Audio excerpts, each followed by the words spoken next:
Well, this morning we received a phone call from also one of our dear friends, Mr. Mike Baluha. Yeah.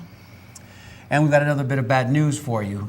We have lost another one of our dearest fans. And for those of you that have been watching our show since the beginning, he was a force of nature. He would call each and every week. We can expect to hear from him, and his calls were entertaining and always relevant. Jim Kearney, Paco Malo, has died, and he's left us. And we are terribly, terribly saddened today by that news because shocking news. It was. He was one of the cornerstones here, and you know, everybody that waited for his call each and every week. Always had great questions. We didn't know exactly what was his affliction because we thought half the time maybe he had been drinking or maybe he had been taking drugs. But the truth was, Jim Kearney graduated second in his class in 1975 from Jesuit High School. He had a combined law and psychology degree from Johns Hopkins University. He was a lover of fishing and music, and he was fiercely proud of his nativity, Tampa native status. And of course, he was also a creator of the Gold Coast Blue Note music blog. Paco Malo, we are coming tonight at you with a heavy heart, Tampa Native Show fans, because we are going to miss his calls. And if there's anything good, Steve, I can say we have all of those calls recorded in posterity. We're going to make a compilation of those calls. If we could, if we ever get a hankering to hear his voice again and just hear from him, we can always go back and listen. You know, his calls were fantastic because they were always relevant to the topic. Yes. He was one of our, not only a fan, but also just a friend as well. Yes, he was. I talked to his brother, Tim guy. Kearney, today, and he mentioned that when he first went to the home, the first thing he noticed was Jim Kearney's shirt, Tampa Native shirt, on the door. And basically, he was so engaged with the show that he mentioned that the show itself was somewhat of an enhancement in his life in the last couple of years too. So, but just it's really sad that we lost such a wonderful guy. Yes, he was just the kindest.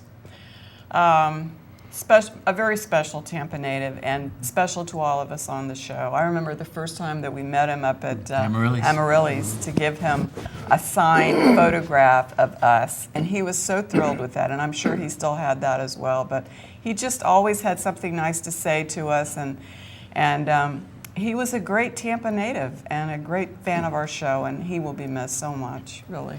I heard from Dale Kimball today as well as he was making calls letting everybody know, and Dale also mentioned that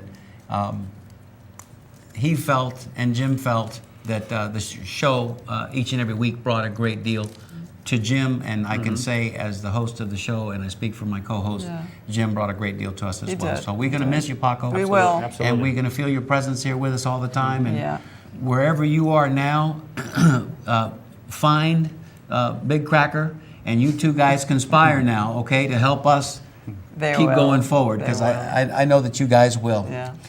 We want to make sure that, as you notice tonight, there's no phone on the table. We're going to be talking to Al Fox uninterrupted, but we will take your emails. So if you'd like to send us an email, if you have a pressing question, perhaps about Cuban policy, perhaps about Tampa history as it relates to Cuba, because we want to drill down on that tonight, make sure that you send that to us.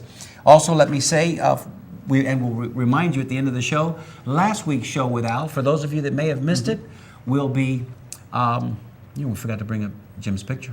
Oh, you know? We did. We did. We'll do that. We'll bring that up real quick at the end of the show. Yeah.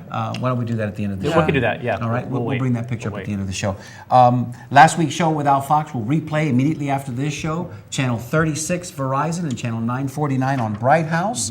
Also, next week's show is Father's Day, Steve, and what are we looking for? Well, we're looking for photos of your Father's Day memories. Yeah. And what Or we'll just do your is, fathers. Yeah. Well, yeah, your parents, your father. She'll show those on the show. Yeah. Fathers, stepfathers, grandfathers. Right. Send us those pictures, because next week we're going to celebrate Father's Day. I'm going to take liberty, back it up a second, and ask that we bring up that picture real quick, because it's more relevant now. It is. Let's show that picture of See our our erstwhile, favorite guy, Jim Kearney. nearly and dearly departed. There he is, Paco Malo. This was the day that I went to deliver that Tampa Native shirt that was hanging on his door. They found him resting in his bed peacefully. That shirt was hanging on his door, as well as 2 pictures from the Tampa Yankees game, as well as our business card, because that's how Steve was notified this morning. That was Paco squaring it off, because he was also a fight fan, a boxing fan, and he was so proud. He was so proud to be a Tampa native. So, Jimmy, rest in peace, brother. We're going to miss you.